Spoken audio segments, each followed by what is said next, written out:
Thank you, everybody. Thank you. Thank you.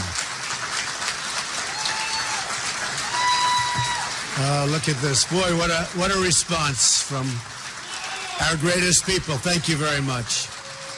Thank you. Well, at least I definitely know the military likes Trump, right?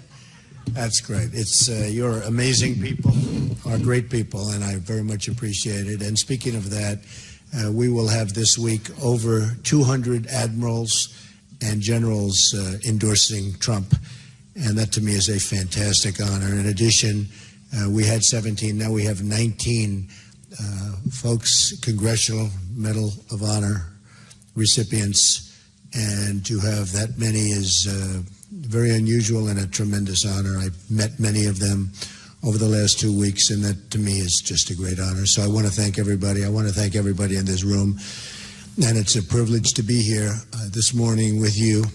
So many distinguished members of our services, and that's really what you are, very, very highly distinguished members.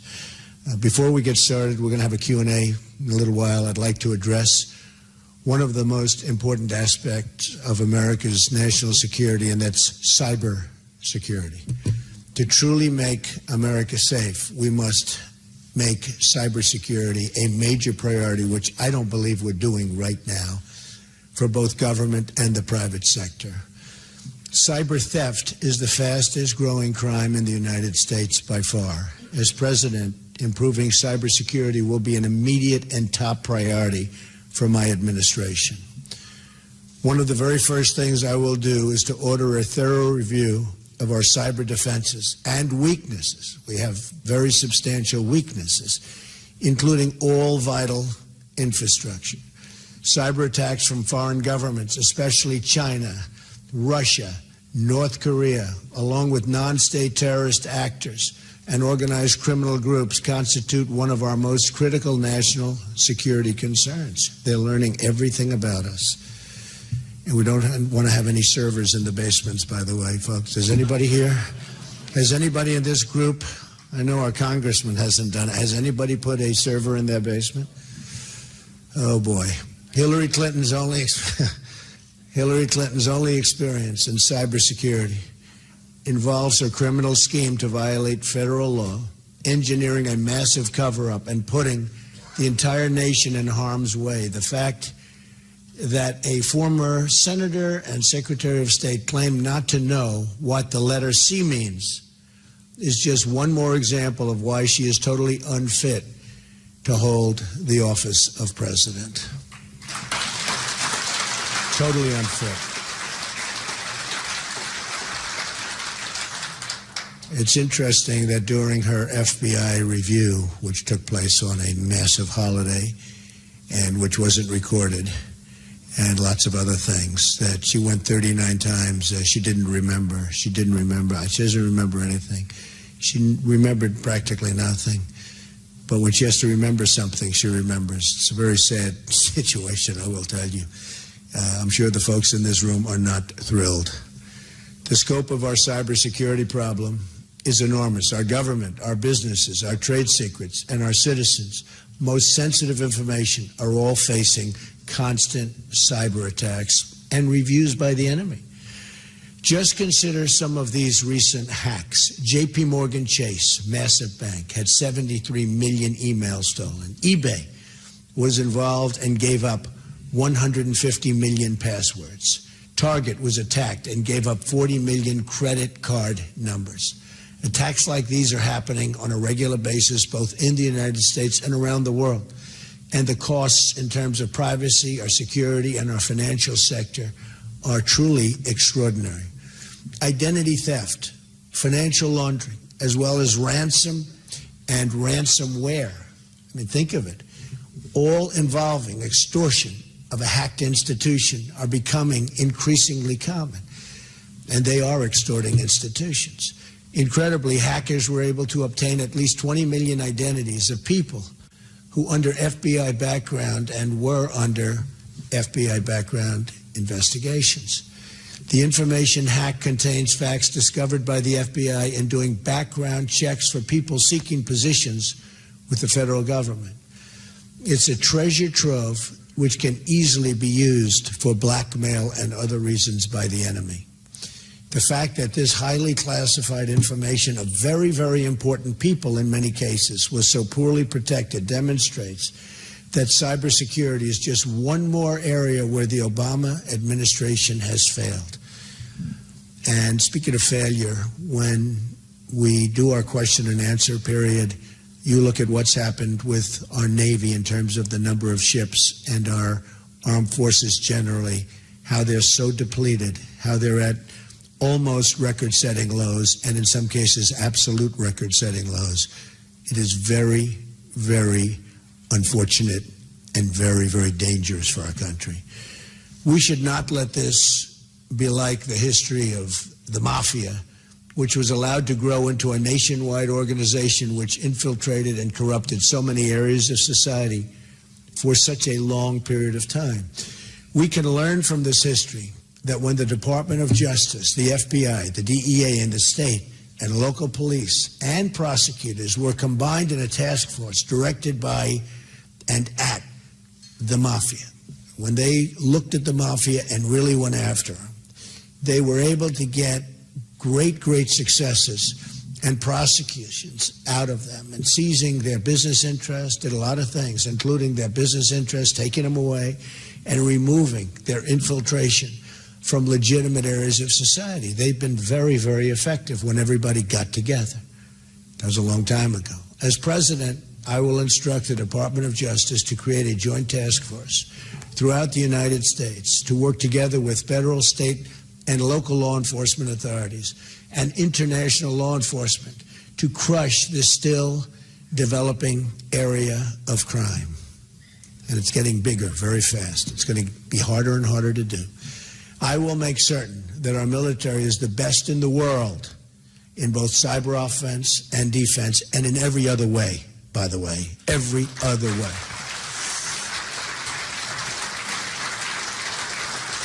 We've rarely needed it more than we do right now. I will also ask my Secretary of Defense and Joint Chiefs to present recommendations for strengthening and augmenting our cyber command. As a deterrent against attacks on our critical resources, the United States must possess, and has to, the unquestioned capacity to launch crippling cyber counterattacks. And I mean crippling. Crippling. This is the warfare of the future. America's dominance in this arena must be unquestioned, and today it's totally questioned. People don't even know if we have the capability that we're supposed to have when you look at what's going on with other countries. Cybersecurity is not only a question of developing defensive technologies, but offensive technologies as well. For non-state terror actors, the United States must develop the ability, no matter how difficult, to track down and incapacitate those responsible, and do it rapidly. We should turn cyber warfare into one of our greatest weapons against the terrorists, and they have to know it's coming, because right now they know nothing about us. It just seems they have an open blanket. It's like an open mark. Do whatever you want to do. Nothing's going to happen. Take our youth out of the country. Infiltrate our country in so many different ways. We can't let this happen. We have to have it stopped immediately before it's too late. Thank you. To enhance the defense of the other agencies of government, including our law enforcement agencies, so important and doing such a great job, by the way, we will put together a team of our best military, civilian, and private sector cybersecurity experts to comprehensively review all of our cybersecurity systems and technologies. The cyber review team will proceed with the most sensitive systems first, but ultimately all systems will be analyzed and made as secure as modern technology permits, and hopefully that's going to be our technology. We will also require that follow-up reviews take place on a regular basis, determined by the sensitive nature of the security involved. The review will be very much exact and recommended by experts. We want experts, our finest people. We don't want people that are B level, C level, D level. We have to get our absolute best, and the recommendations have to be a combination of defensive technologies tailored to specific agencies and every other discipline involved. This will include the various methods of internal monitoring, attack and penetration, investigation of suspected hackers or rogue employees, and you have plenty of rogue employees, and identity protection for government employees. The review team will also remain current on the constantly evolving new methods of attack and will attempt to anticipate them and develop defenses as often as possible before breaches occur. And there are ways of doing this through modern technology, but we are not using that. And frankly, our technology is not up to date. We're letting it slip by. And with technology, as we know, it can go very, very rapidly. This group of experts will set up protocols for each agency and government officials, requiring them to follow best and strongest practices. They will also establish a training program for all government employees to make certain that they understand what defenses are available and utilize them, along with a continuing education program so everyone is aware of the newest methods of both attack and defense. That means attack and defense.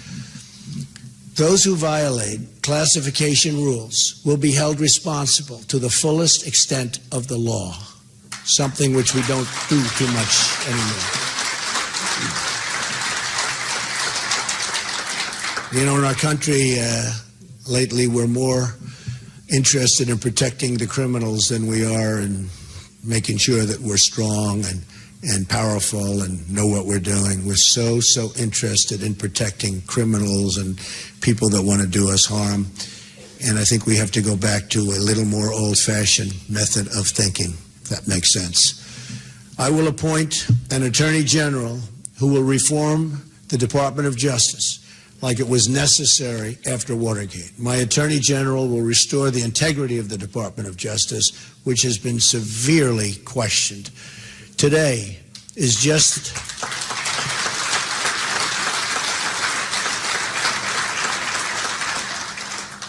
frankly, nobody's ever seen anything like what's happening today.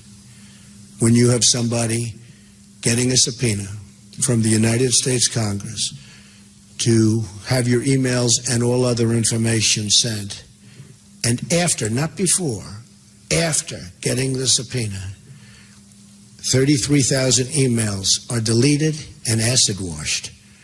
And nobody even knows what that means, acid wash. It's a very expensive thing to do. Most people don't even know what it means. When you see something like that, and there's no crime, everything's just wonderful. You know, if you're in a private case with Mr. Smith, and they call for your records, and you get rid of your records so blatantly as this, you have serious consequences, like the most serious consequence. Here's the congressman sends out a tremendous subpoena. They want to see the emails, and they delete the emails. I can't think of anything in terms of what we're talking about much more serious than that. Congressman, do you agree? It's hard to believe that they can get away with this kind of thing.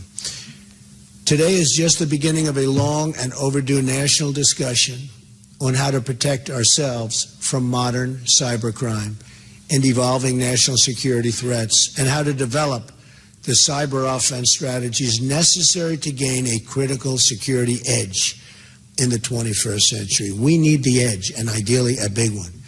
I want to thank everybody in this room. I have such respect for the people in this room for being here. And now let's begin our discussion. Thank you very much, folks. Thank you.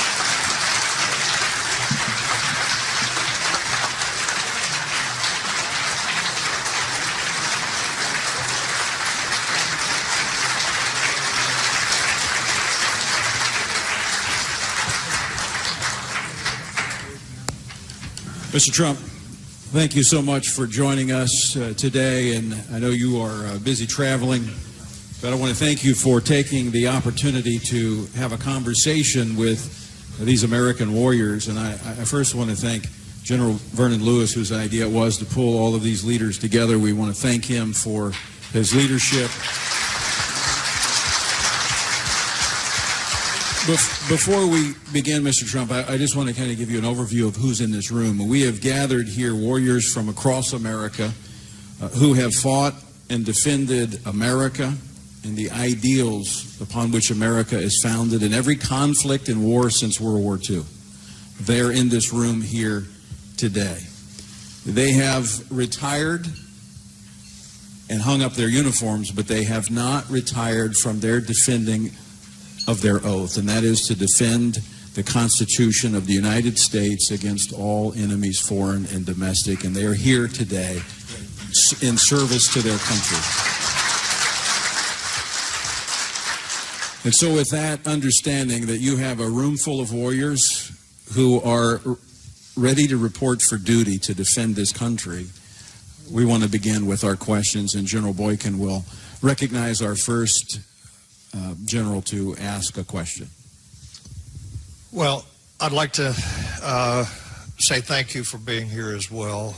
Our first speaker probably has seen more combat than anybody else in the room here because he's fought in 3 wars. It's General Frederick or Fritz Croson.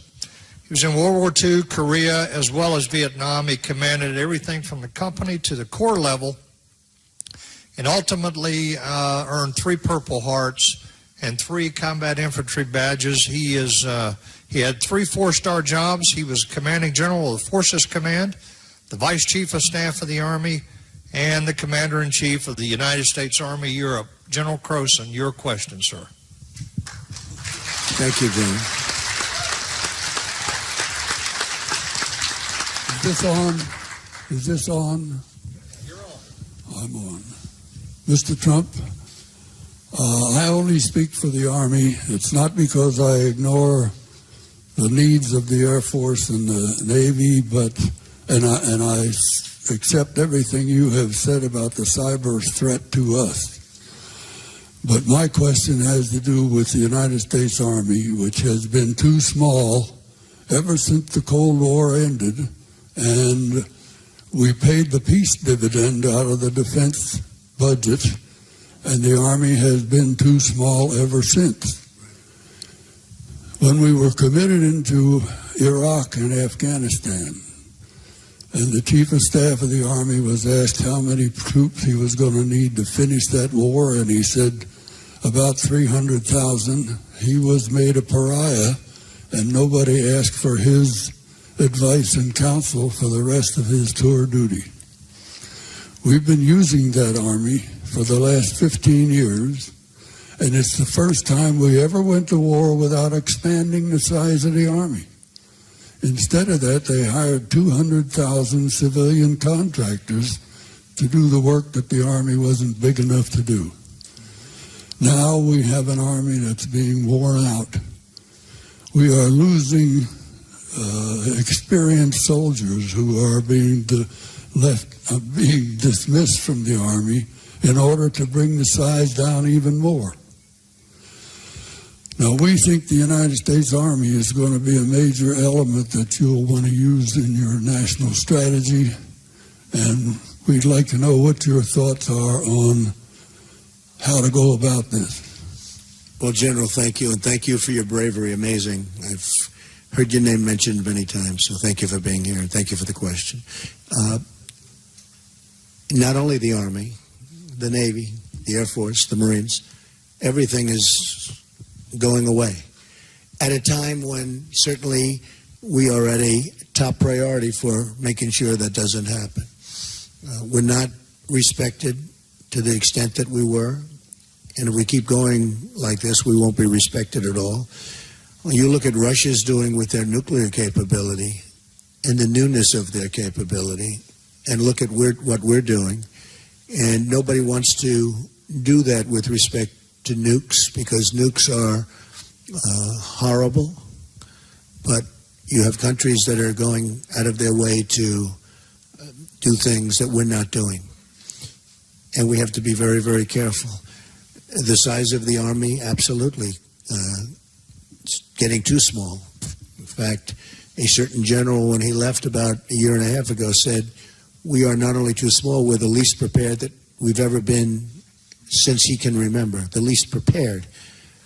So it's a combination of that, of both. Look, I feel so strongly that, I use a different word in going around, that our forces are depleted. They're depleted. We're the greatest people on earth, but they're depleted. You see where the fighter jets are so old that they can't get parts anymore. They have to go to airplane graveyards and museums to get parts for our fighter jets that we're currently using. They don't make the parts. And you have other countries that have brand new equipment. And in some cases, we sell them the equipment. The whole thing is ridiculous. No, we're going to build up our forces, including the Army, but we are going to build up our forces. We have no choice. You know, they can talk about sequester. They can talk about all of the different things that they're doing. But this isn't like we have a choice. This is something where, and we're going to be cutting elements of government, certainly. But when it comes to the military, we have no choice. We cannot have a depleted military. We have to have the strongest military by far. And with that being said, as you know, we spend a lot of money on protecting other countries. And yet, those other countries aren't paying nearly what it costs us for that protection. They're getting one of the great bargains of all time. But we're spending on numerous countries, very substantial countries. You know the countries we're talking about. But we're defending them for a fraction of the cost. We have to go to those countries and we have to ask them to make contributions that are greater than the contributions they're making right now. You know, we're going to protect them. We're going to remain loyal to them. But at the same time, it's a two-way street. They have to help us also. So I think your question is a great one. We will build our military forces to a level that will be, I believe, stronger than ever before if I become President of the United States. Okay? Thank you.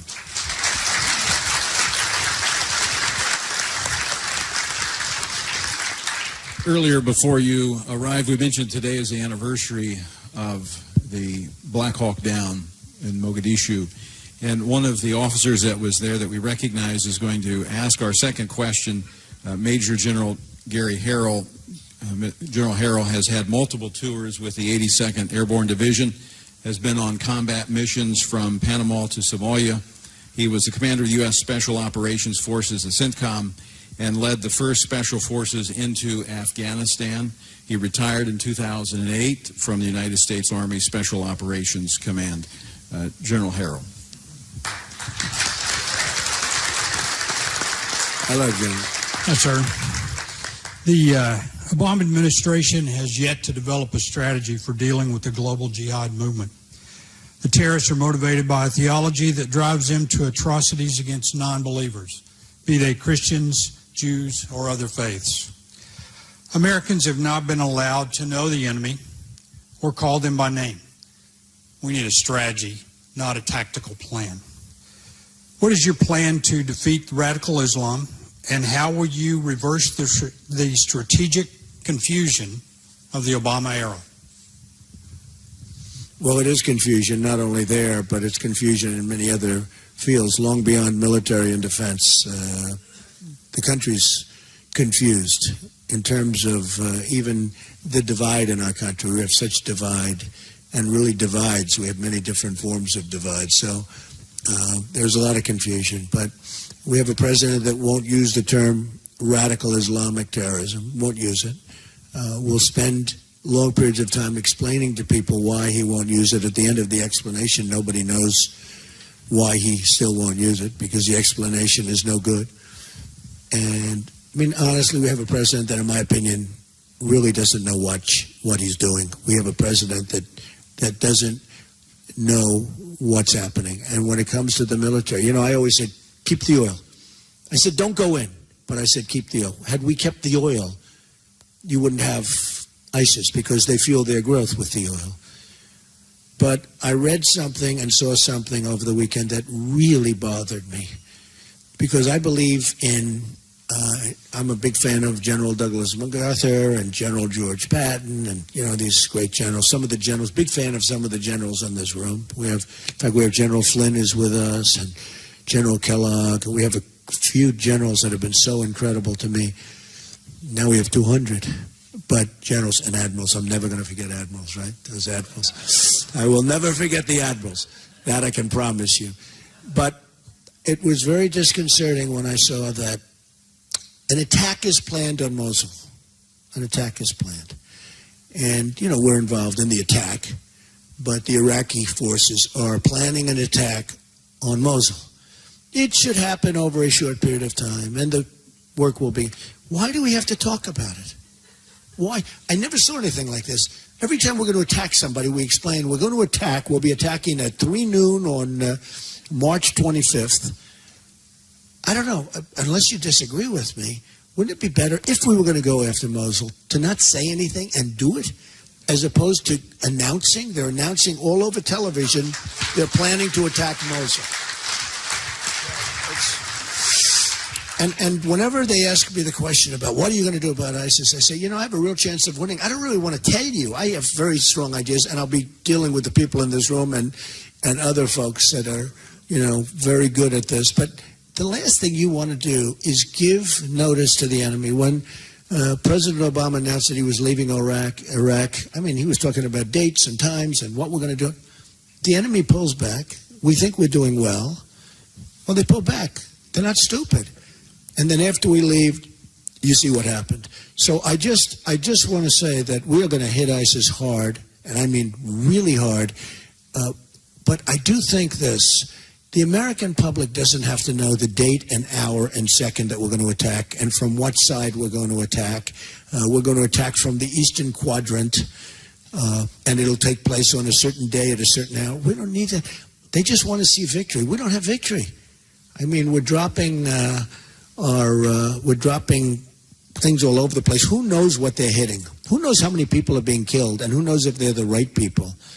But at some point, we have to stop a force that's going out and drowning people in steel cages and chopping off heads. These are barbaric people. These are people that, I used to study medieval times. And, they chopped off heads. But until recently, this was a phenomenon that you wouldn't see. That the level of barbarism is unbelievable. So we're going to stop them. We're going to stop them cold. We're going to stop them very powerfully. But I don't think all of us should be, unless it's a very confined room, we shouldn't be giving up our plans. And it bothers me every time I see where we're planning to attack this one, that one. But the one I saw over the weekend was Mosul. And they're talking about attacking. The other problem is you have a lot of the leaders in Mosul. Well, they're not going to be there. They're getting out because they hear they're going to be attacked. So they're getting out. They're going someplace. Congressman, do you agree with this? If I'm a leader and I'm seeing and I'm watching what everybody else is watching and an attack on Mosul is imminent, I'm saying, bye, folks. Have a good time. I'm moving into a different city. So what are they doing? Can there be allowed, are we allowed to have any more in the military, General, the element of surprise? I would think it would be a good thing. It's called an ancient strength, and we don't use it anymore. Principle of war. I think it's one of the great principles. The element of surprise. I mean, you can take a force that's not nearly as strong, and with the element of surprise, you can wipe out a much more powerful force. And I don't pretend to be a general or an admiral or anything else, but every time I see President Obama get up, ladies and gentlemen, we are sending 50 people to Iraq. 50. So that's bad in two ways. Number one, it's such a low number that the enemy's saying, is that all? And number two, when you think 50, those people now have a target on their back. They want to find those 50 people, and they look for those 50 people. When Hillary Clinton says no boots on the ground, now, whether you want boots on the ground or not, you shouldn't say it.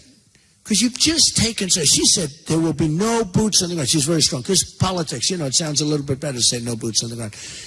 But by doing that, she has empowered the enemy. She's empowered the enemy.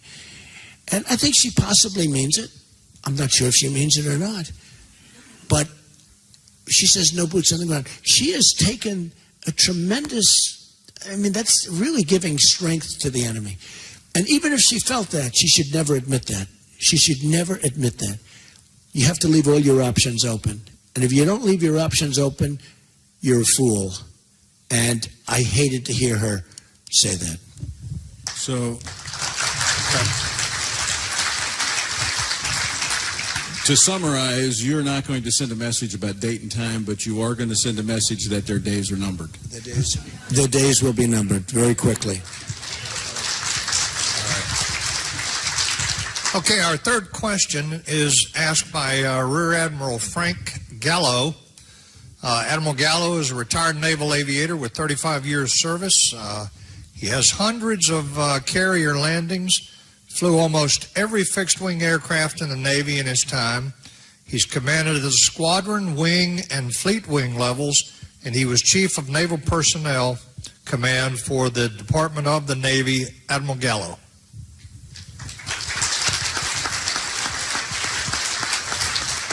Mr. Trump, I'm happy you haven't forgotten the admirals, of course. And I hope you'll pardon the remnants. I don't have the courage to do that.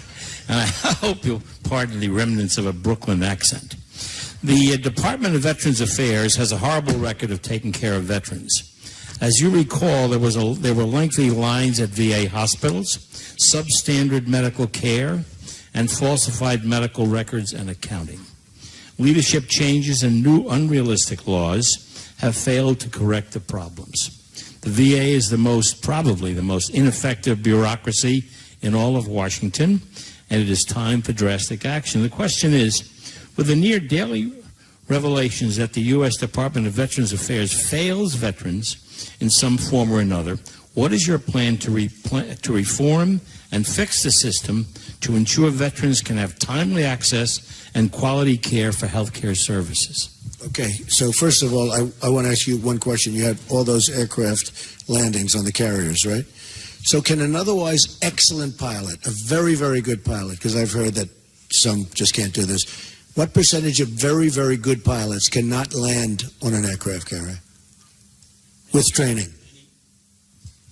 Any very good pilot can land on a carrier after they get the training. After training. The training is marvelous. Because I understand it's a very, very special talent. It's a talent that you acquire if you start off with the basics. Okay, very good. See, he puts it down a little bit. That's very good. Okay. That's very good. I've heard it's very, very tough. The Veterans Administration is a disaster, the VA. It's a disaster. I have gone to all over the country, and I've met so many veterans, and I have tremendous veteran support. And I see what those people are going through. To see a doctor, sometimes it takes 6 and 7 days, and then you finally get there, and the doctor's gone on vacation. We have to change that whole system. It starts with management.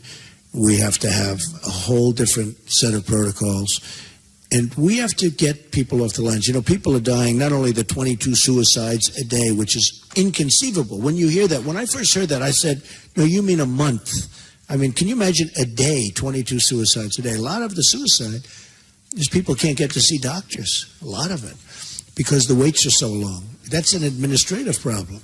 And by the way, the VA has some great doctors. I've been told by some of the veterans the doctors are great when you can get to see them, many cases. So we have a plan, and it's been put out on my website, and people love it. If you're going to have a wait of 6 days, 5 days, 2 days, 1 day, we're going to give our great veterans the right to go out, go across the street to a private doctor, or a private hospital, or a public hospital, whatever happens to be in that community, without having to drive 400 miles to another hospital.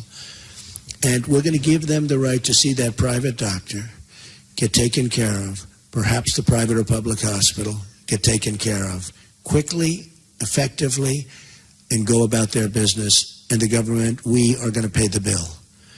That will totally reduce all of the waiting times, all of the problems. And I think it may actually get the VA to respond better to things because, you know, there is a little competition, you would think.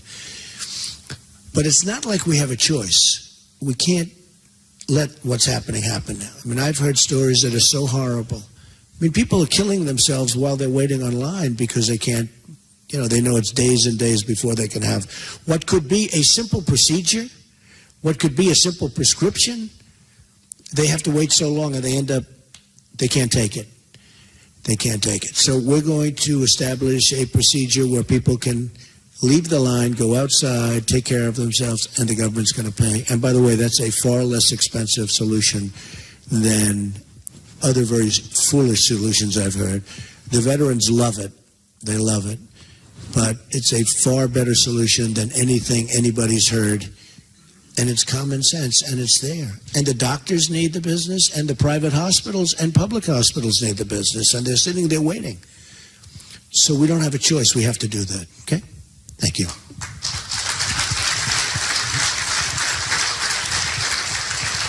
Thank you, Mr. Trump. We're going to transition to another set of issues, one that really has become a hallmark of your campaign, and that is challenging the area of political correctness.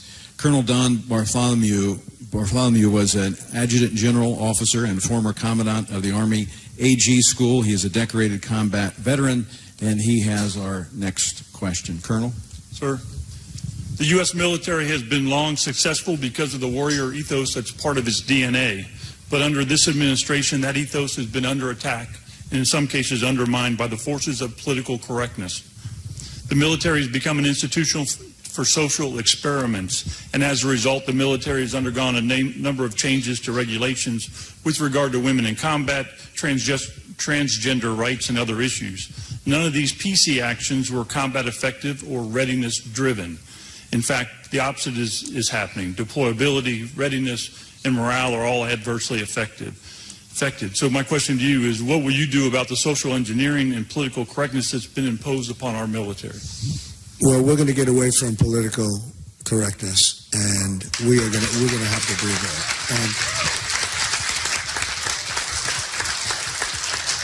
And like the whole concept of profiling. You know, I mentioned the other day profiling. Everyone goes, oh, profiling.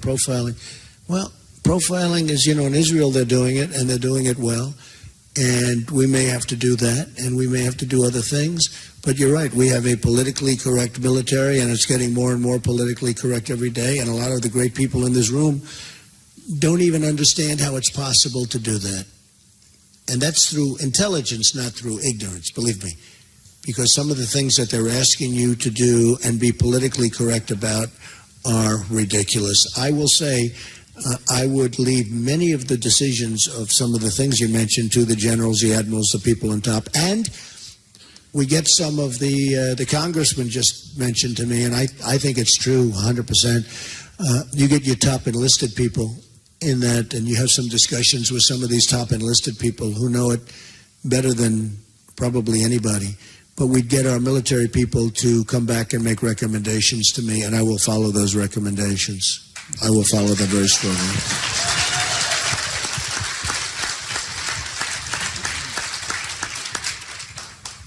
Mr. Trump, the next question will come from Colonel retired Chaplain Ron Cruz.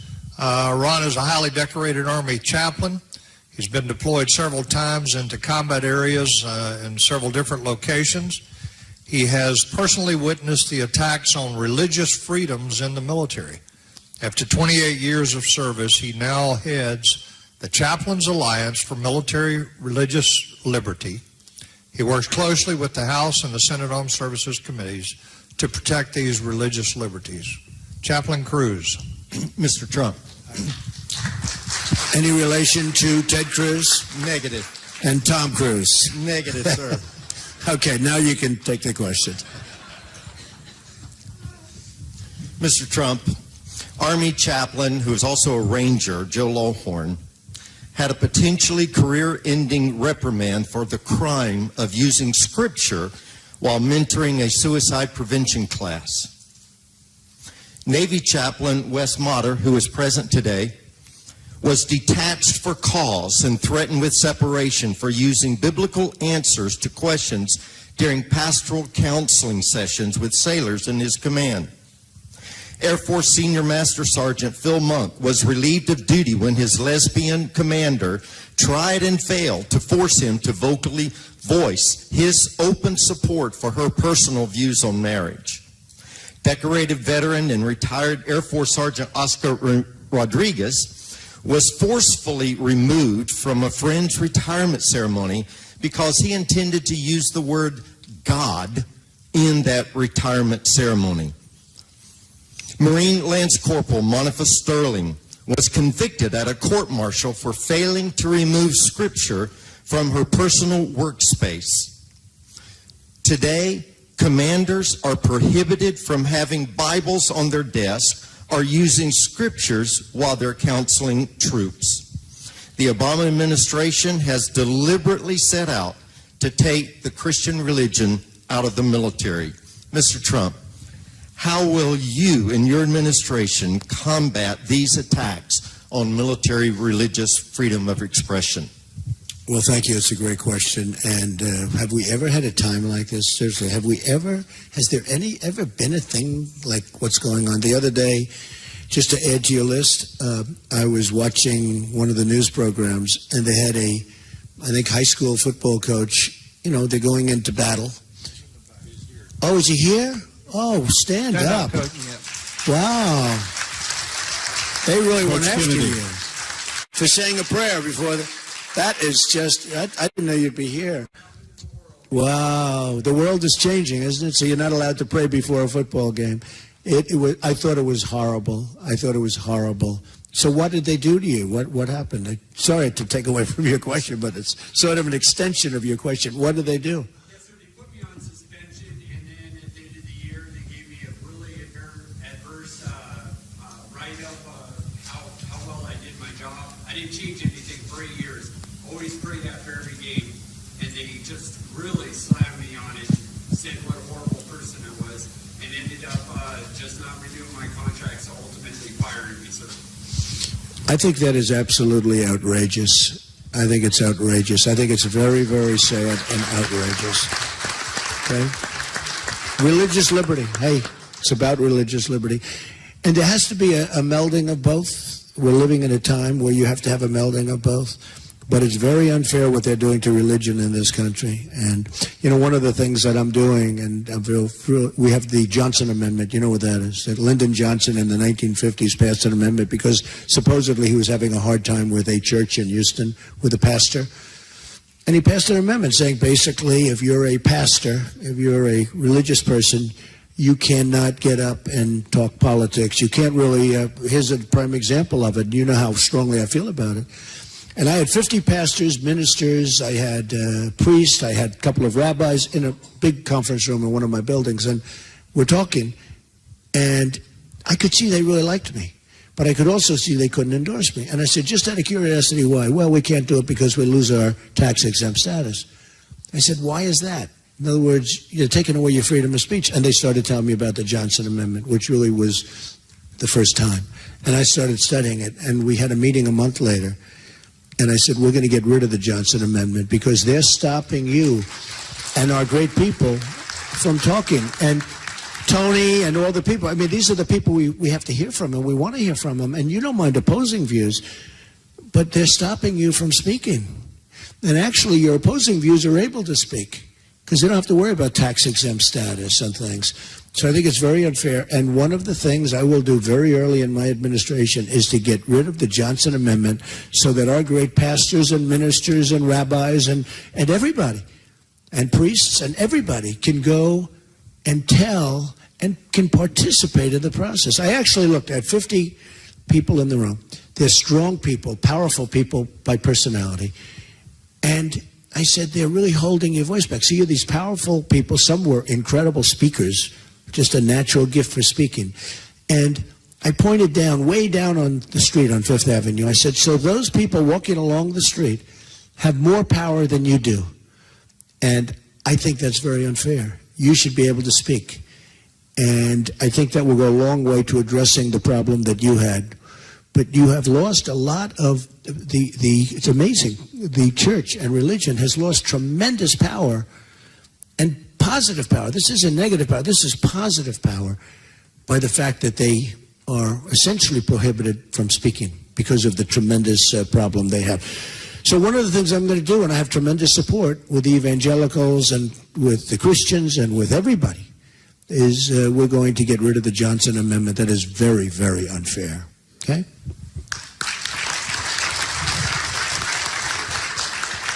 Thank you, Mr. Trump. In fact, in relation to that, last week, the Republican leadership introduced a measure that would, in fact, repeal the portion of the Johnson Amendment that prohibits speech by churches and nonprofits, and that was in large part because of the visibility you've given to that issue, in fact, insisting that it be in the GOP platform, the repeal of that as well. So we thank you for I'm very speaking honored out. by that. Yeah, they did it last week, so that's the beginning of my process.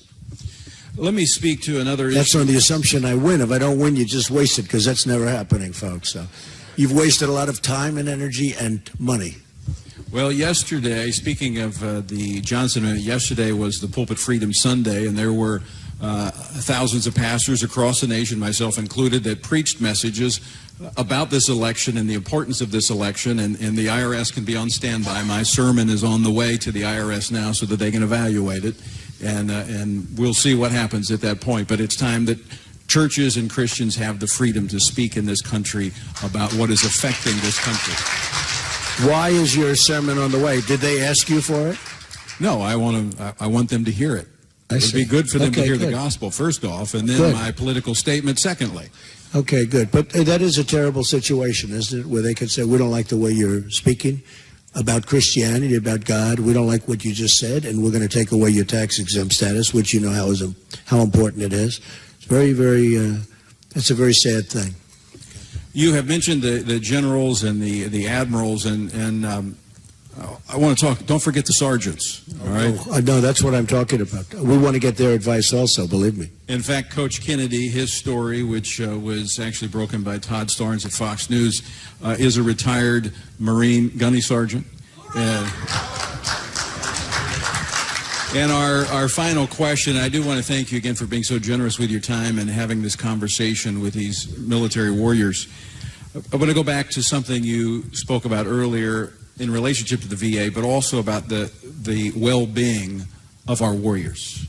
You know, a nation is judged by how it takes care of its warriors, those who have defended our ideals and our principles and have been willing to put themselves in harm's way. And this is not unconnected with the conversation we were just having, because it is that Christian ethic that even Jesus talked about. Greater love hath no man than to lay down his life for his friends. And many in this room have been willing to do so, but they have seen their friends make the ultimate sacrifice. And that is a burden that they carry. And it is a difficulty that they face. And we should not require them to face that alone as a nation.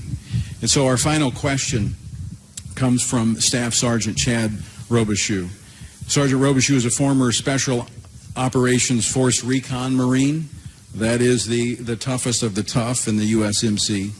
He was deployed 8 times to combat. He suffered and has fully recovered from depression and PTSD. He has been there, done that. He now heads the Mighty Oaks Warrior program that serves active duty veterans and their families in the most statistically successful such program of its kind in the country. Staff Sergeant Robichaux. Good morning, Mr. Trump. As you mentioned, there's a tragic suicide epidemic among our veterans, among our military and their families. While the military and VA are working on the problem, their efforts continue to fall short. There are a number of faith-based programs outside the DoD and the VA that are continuing to be successful in stopping suicide and divorce rates. Spiritual fitness works on these types of problems. The government is not taking advantage of these programs and services. So my question for you is, when you become president, will you support and fund a more holistic approach to solve the problems and issues of veteran suicide, PTSD, TBI, and other related military mental and behavioral health issues? And will you take steps to restore the historic role of our chaplains and the importance of spiritual fitness and spiritual resiliency programs? Yes, I would. Look, we need that so badly. And when you talk about the mental health problems, when people come back from war and combat and they see things that maybe a lot of the folks in this room have seen many times over, and you're strong and you can handle it, but a lot of people can't handle it. And they see horror stories, they see events that you couldn't see in a movie, nobody would believe it. Now, we need a mental health help and medical, and it's one of the things that I think is least addressed And it's one of the things that I hear, like your question, it's one of the things that I hear the most about when I go around and talk to the veterans. So we're going to have a very, very robust level of performance having to do with mental health. We are losing so many great people that can be taken care of if they have proper care. You know, when you hear the 22 suicides a day, it's a big part of your question, but when you hear the 22 suicides a day, that should never be. That should never be. So we're going to be addressing that very strongly, and the whole mental health issue is going to be a very important issue when I take over, and the VA is going to be fixed in so many ways, but that's going to be one of the ways we're going to help. And that's, in many respects, going to be the number one thing we have to do, because I think it's really been left behind. Okay? Thank you very much.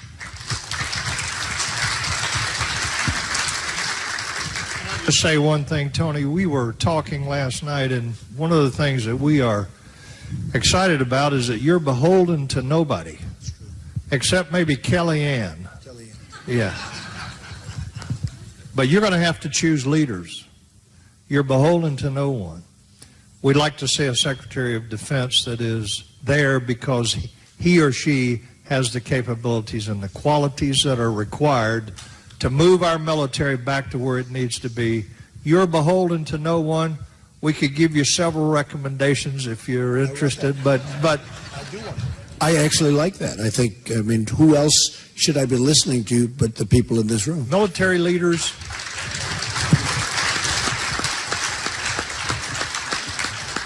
Obviously, we believe that some of your key appointments will be the military leadership, 100%. civilian and uniform. I agree 100%, General. Again, Mr. Trump, thank you for the generosity of your time, but I want to close our time together asking you to speak directly to these warriors. As you look in their faces, you can see some of the scars that came with their service to our country. You can see the years that they have devoted to the principles and ideals that made America great. But they're here reporting for duty again. They realize that a lot is on the line for our country. And so as you sit here before them this morning, before you depart, what would be your final words to them as they go back to their respective parts of the country? Well, Tony, thank you very much. And I will say this, just as the General said, I'm beholden to nobody. I've spent, tens and tens of millions of dollars on the campaign. I'm going to be spending a lot more over the next month. In addition, we've raised a lot of money from people that give small donations, people that want to be a part of it, and they've been very much left behind. We call them the forgotten man and woman. And we've raised millions and more than any Republican ever thought possible. You heard 28 million one month and 41 million, and these are in small $61 average donations approximately. And we're very proud of that. But the truth is, I am beholden to no one. Nobody's going to tell me what to do. No group that owns a military firm that gives military supplies, because I know I've heard the case where oftentimes you want to buy certain weapons or something and you like one but you get the other one because that one has a contact to our politicians. Those days are over. Those days are over. You're going to get the best. You're going to get the best equipment. You're going to get what's good. You're going to get what the generals and what the admirals and the enlisteds, and we'll get together. We want to get the right stuff. But the truth is that the people in this room and your representatives all over this country, the military people, are so important to our country. Without you, we wouldn't be here. I don't think you've been given the respect that you deserve. I don't think you've been allowed to fight ISIS, as an example, the way you wanted. I don't think you've been allowed to fight in Iraq the way you've wanted. If they listened to the military people, we probably wouldn't be having an ISIS right now. I think I can say, not probably, I think we definitely wouldn't be having an ISIS right now. But we're running a war by politicians, and we're running a war by political correctness, as per that question. I can only tell you this, and I speak about it all the time. We have a Navy that hasn't been in this position since World War I. We have an Army that hasn't been in this position since World War II, in terms of levels and in terms of readiness and in terms of everything else. We are not capable like we have to be. This will be one of my most important elements. When I talk cost cutting, I do for so many different departments where the money is pouring and they don't even know what to do with it. But when it comes to the military, we have to enhance our military. It's depleted. That's the word I tend to use. It's we have a very depleted military. We have great people. We have a depleted military. I told you about the jet fighters. Well, it's like that with so many other things. So we are going to take care of our military. We are going to take care of our military, the people in our military, the finest people we have. We are going to take care of our law enforcement, because in some ways that's going hand in hand now more and more when you see what's going on and the people that we're allowing into our country. We are allowing people into our country that are going to cause us tremendous problems. This isn't a question of will it happen. This is a question of when. But we have people coming into our country who are going to cause you and our law enforcement tremendous problems, and therefore our society in the future, because we have politicians that should be ashamed of themselves. So I can only say this: a very, very important element of any country, but our country, and in my opinion, the single most important thing that a president can do is the defense of our country. I mean, we can talk all of the elements. We can talk about Medicare and Medicaid and Social Security. We can talk about school. We can talk about everything. Defense is number one, or we don't have a country. Our military,